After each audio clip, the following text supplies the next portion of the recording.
വറഹ്മത്തുള്ളാഹി തആല വബറകാതുഹു.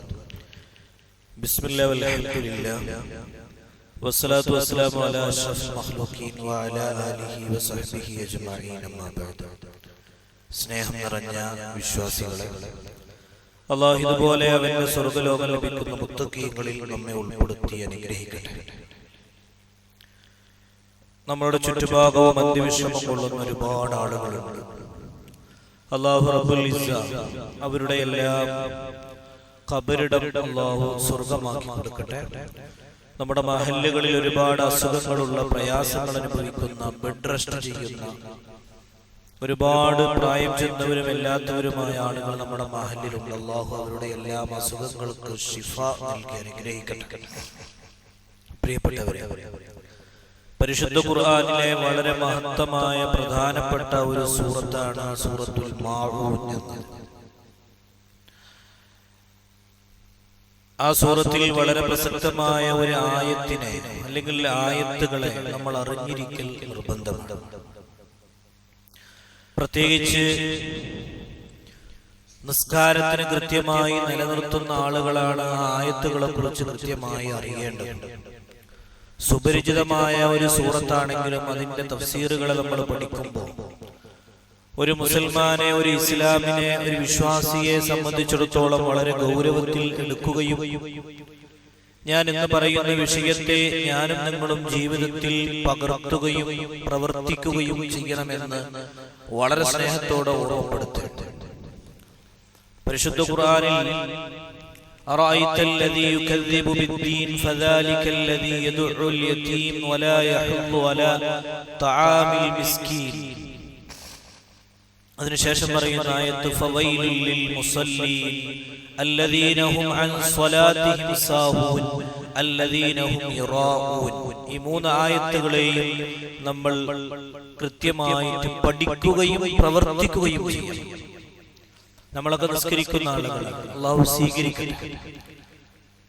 പക്ഷേ നിസ്കാരത്തിൽ നിസ്കാരക്കാർക്ക് വൈല് എന്ന് പറയുന്ന നരകം ലഭിക്കും എന്ന് പഠിപ്പിക്കുന്നു ഖുർആൻ. അത് ഏത് നിസ്കാരക്കാരാണ്? ഖുർആൻ വിശദീകരിക്കണം. ഒരു നിസ്കാരക്കാരുണ്ട്, ആ നിസ്കാരക്കാർക്ക് നരകം എന്ന വൈലും. അത് ഏത് നിസ്കാരക്കാരാണ്? അല്ലദീനഹും അൻ സ്വലാത്തിഹിം സാഹൂൻ. അത് നിസ്കാരത്തിൽ അശ്രദ്ധ കാണിക്കുന്നവരാണ്, ശ്രദ്ധിക്കാത്തവരാണ്, നിസ്കാരത്തിന് കൃത്യമായി ശ്രദ്ധ പുലർത്താത്തവരാണ് എന്നതാണ്. എന്താ അതുകൊണ്ട് ഉദ്ദേശിക്കുന്നത്?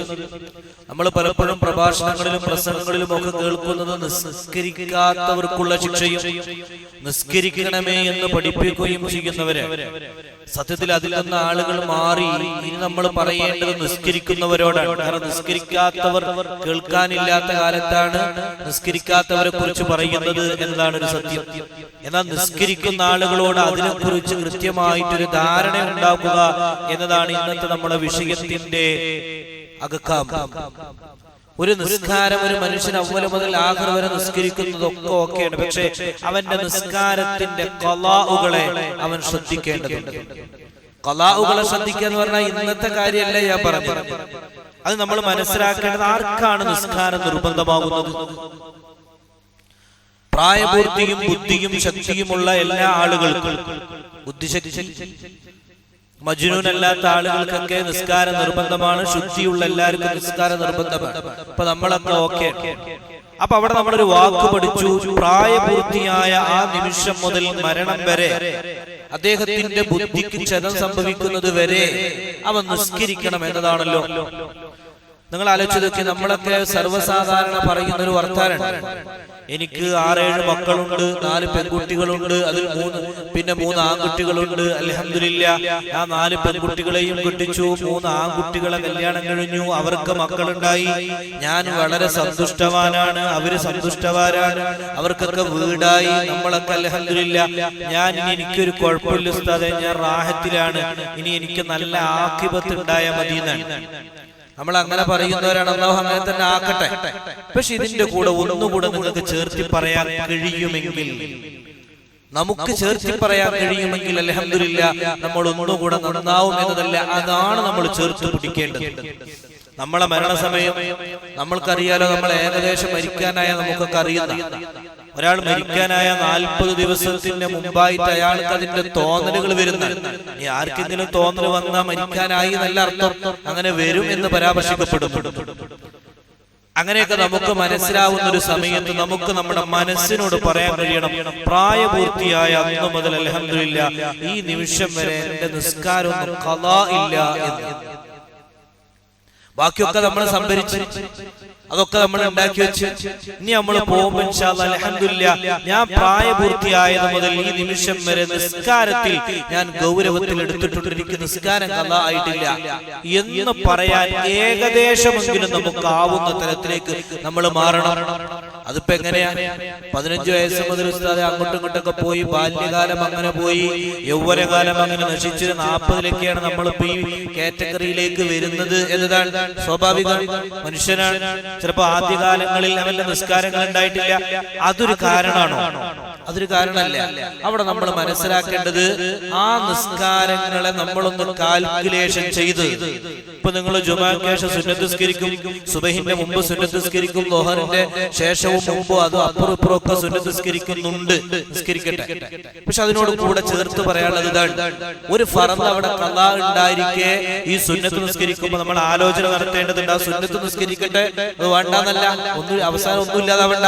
ആ സുന്നത്തിന്റെ കൂടെ ഒരു ളുഹർ കൂടെ ഖളാ വീട്ടുന്ന തലത്തിലേക്ക് നമ്മൾ മാറണം എന്നതാണ്. ഒരു ളുഹർ കൂടെ കാൽക്കുലേഷൻ ചെയ്ത് എത്ര ഉണ്ടോ ആ രൂപത്തിലുള്ള നിസ്കാരങ്ങൾ. ഞാൻ ഒന്നുകൂടെ ശക്തമായിട്ട് പറഞ്ഞാൽ അത് കുറച്ച് കൂടിപ്പോകുമോ എന്നതുകൊണ്ടാണ് ഞാൻ അങ്ങനെ പറയാത്തത്. ഒരാൾക്ക് ഫർദ് പ്രായപൂർത്തിയായതിനു ശേഷം ഫർദ് നിസ്കാരം ഖളാ ഫൗത്തായി നഷ്ടപ്പെട്ടിരിക്കെ ഒരാൾ സുന്നത്ത് നിസ്കരിക്കുന്നതിന്റെ കാര്യത്തിൽ ആലോചന നടത്തേണ്ടതുണ്ട് എന്നാണ് ഒരു ഹുക്കം ഞാൻ പറയുന്നില്ല. അതുകൊണ്ട് ഗൗരവത്തിൽ എടുക്കേണ്ട വിഷയമാണ്. നമ്മൾ പെട്ടുപോവാതിരിക്കാൻ ഖളാ ആയ നിസ്കാരങ്ങളെ ഇനി മുതൽ അങ്ങോട്ട് എത്ര കാലം നമ്മൾ ഉണ്ടാവുമെന്ന് നമുക്കറിയില്ല. ഉള്ള കാലം നമുക്ക് മുഴുവനായിട്ട് ഖളാ വീട്ടാൻ കഴിഞ്ഞില്ലെങ്കിലും അതിനൊരു ഒരുക്കത്തിൽ നമ്മൾ മരിച്ചു പോയാൽ പോലും ആ ഖളാ ആ നിസ്കരിച്ചതിന്റെ പ്രതിഫലം കിട്ടുമെന്ന് പഠിപ്പിക്കുന്നുണ്ട്. അത് നിസ്കാരത്തിൽ ശ്രദ്ധിക്കേണ്ട ഒരു കാര്യമാണ്. രണ്ടാമത് നമ്മൾ മനസ്സിലാക്കേണ്ട ഒരു കാര്യം, നമ്മളൊക്കെ അൽഹംദുലില്ലാഹ് വളരെ സൗഭാഗ്യവാന്മാരാണ്. നമുക്കൊക്കെ വീട് ജമാഅത്തിന്റെ കാര്യം പരമാവധി നമ്മളൊക്കെ ജമാഅത്തിൽ ഉൾക്കൊള്ളും, ഒക്കെ ഓക്കെയാണ്. ആ ഭാഗത്തേക്കൊന്നല്ല നമ്മൾ പോകുന്നത്. പക്ഷേ നമ്മൾ കാരണത്താൽ ഒരാളെ നിസ്കാരത്തിന്റെ ജമാഅത്ത് നഷ്ടപ്പെട്ടു പോകുന്ന ഒരവസ്ഥ നമ്മൾ ഒരു വിഷയത്തിലേക്ക് ക്ഷണിച്ചത് കൊണ്ട് ഉണ്ടാവാൻ പാടില്ല. ഞാൻ എന്താ ഇങ്ങനെ പറയാൻ കാരണം, നമ്മുടെ വീടുകളിൽ, നാടുകളിൽ, ഓഡിറ്റോറിയങ്ങളിൽ നമ്മൾ വളരെ സരളമായി കല്യാണങ്ങൾ വളരെ വിശാലമായി എല്ലാ ഭാഗവും നമ്മൾ നോക്കുക.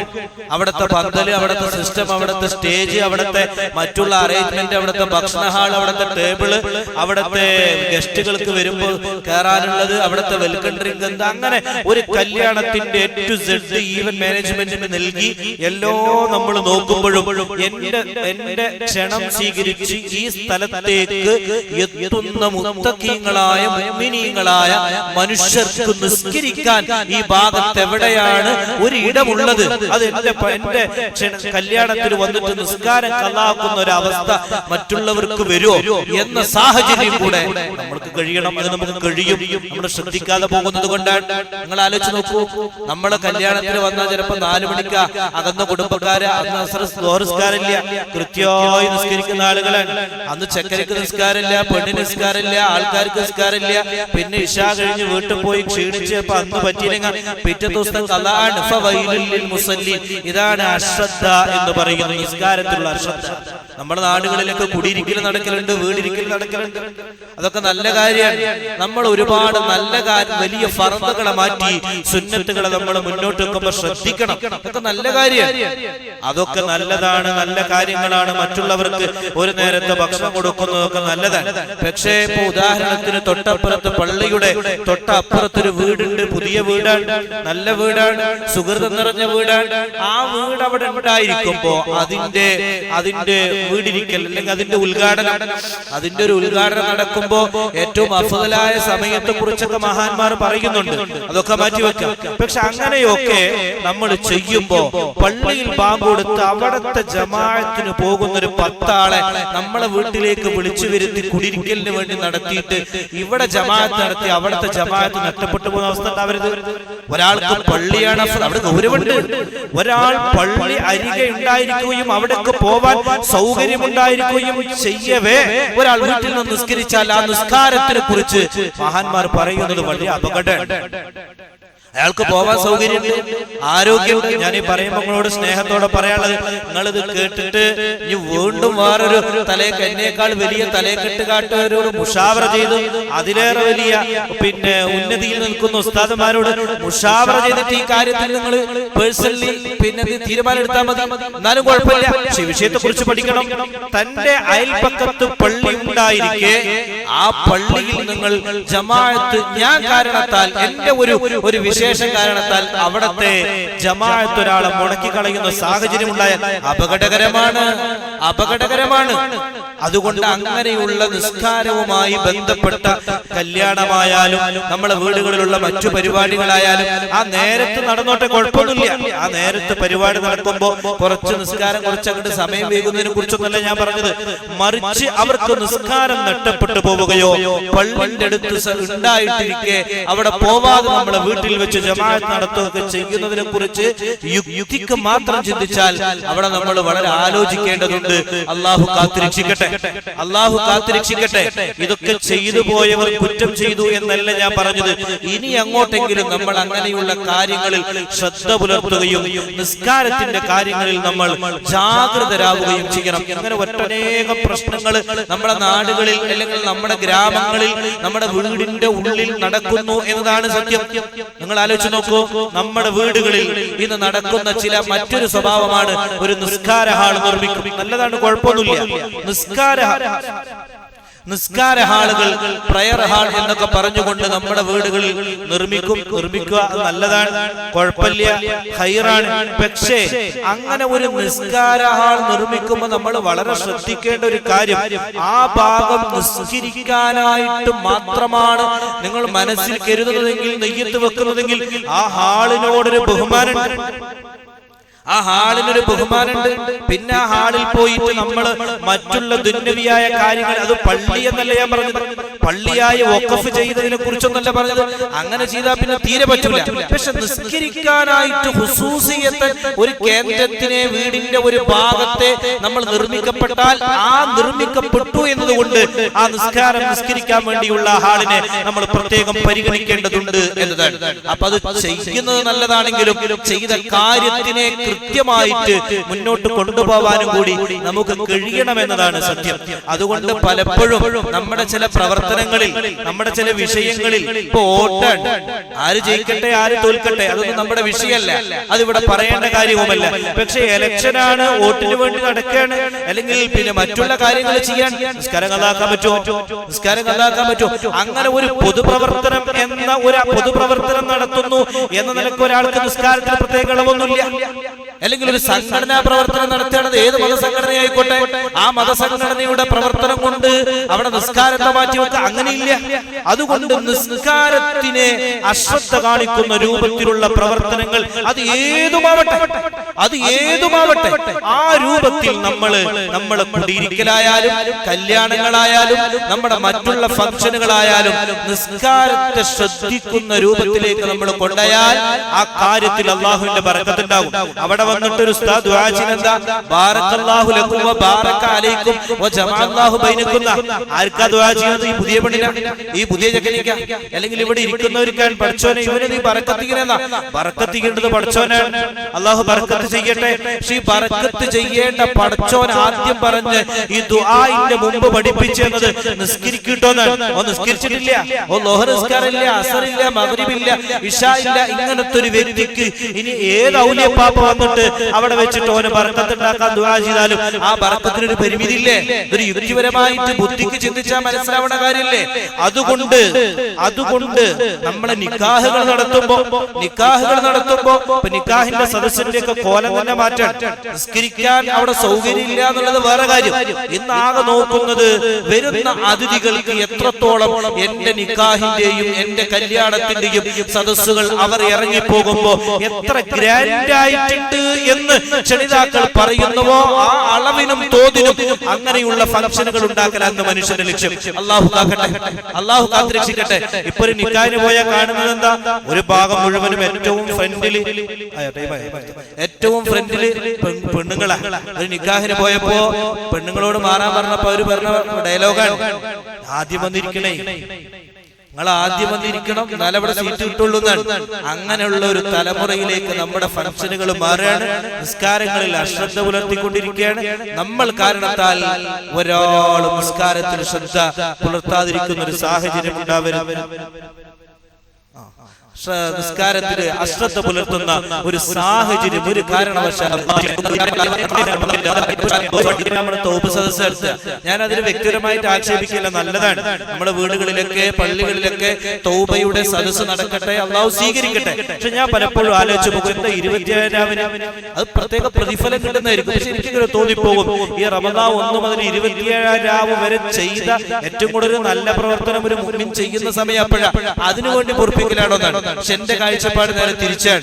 റമദാനിലേക്ക് കടക്കുന്നതിന് മുൻപ് അവൻ ഒറ്റയ്ക്കിരുന്നിട്ട് ഇസ്തിഗ്ഫാർ ചൊല്ലി തൗബ ചൊല്ലി കിട്ടി സുന്ദരമായ സുഹൃതം നിറഞ്ഞ മാസത്തിലേക്ക് നിങ്ങൾക്ക് ശഅബാനിൽ ഇതൊക്കെ ചെയ്തിട്ട് റമദാനെ വരവേറ്റ് കഴിഞ്ഞാൽ അത് വളരെ റാഹത്താണ്. മറ്റത് റമദാൻ 27-ാം ഒരു തൗബയും ചൊല്ലി പിറ്റന്നാള് ചെറിയ പെരുന്നാൾക്ക് ചെയ്തതെല്ലാം കൊണ്ടുപോയി നശിപ്പിക്കുന്ന രൂപത്തിലേക്കുള്ള ഒരു തൗബ മജ്ലിസ് മാത്രമാവുന്നുണ്ടോ, അതും ഒരു കാട്ടിക്കൂട്ടലാവുന്നുണ്ടോ എന്നതിലപ്പുറം നമ്മൾ സ്വയം തിരിച്ചറിവിലേക്ക് വരണം. ഇതൊക്കെ നമ്മൾ മനസ്സിലാക്കിയിട്ട് ഇൻഷാ അല്ലാഹ് ജീവിക്കുമ്പോഴാണ് റബ്ബിന്റെ ഭാഗത്ത് നിന്നുള്ള പ്രതിഫലം നമുക്ക് ലഭിക്കുക. സർവശക്തനായ അല്ലാഹുവിന് ഇഷ്ടപ്പെട്ട അടിമകളിൽ നമ്മൾ ഉൾപ്പെടുത്തട്ടെ എന്ന് വളരെ സ്നേഹത്തോടെ ദുആ ചെയ്തുകൊണ്ട് ഇൻഷാ അല്ലാഹ് അടുത്ത വെള്ളിയാഴ്ച നമ്മുടെ മാസത്തിൽ നടക്കുന്ന നാരിയത്ത് സ്വലാത്ത് ഉണ്ടാകും. നിങ്ങളൊക്കെ അതിൽ പങ്കെടുക്കണമെന്ന് കൂടെ സൂചിപ്പിക്കുന്നു. അല്ലാഹു സ്വീകരിക്കട്ടെ. വാഹൃദാവാൻ. അസ്സലാമു അലൈക്കും വറഹ്മത്തുള്ളാഹി.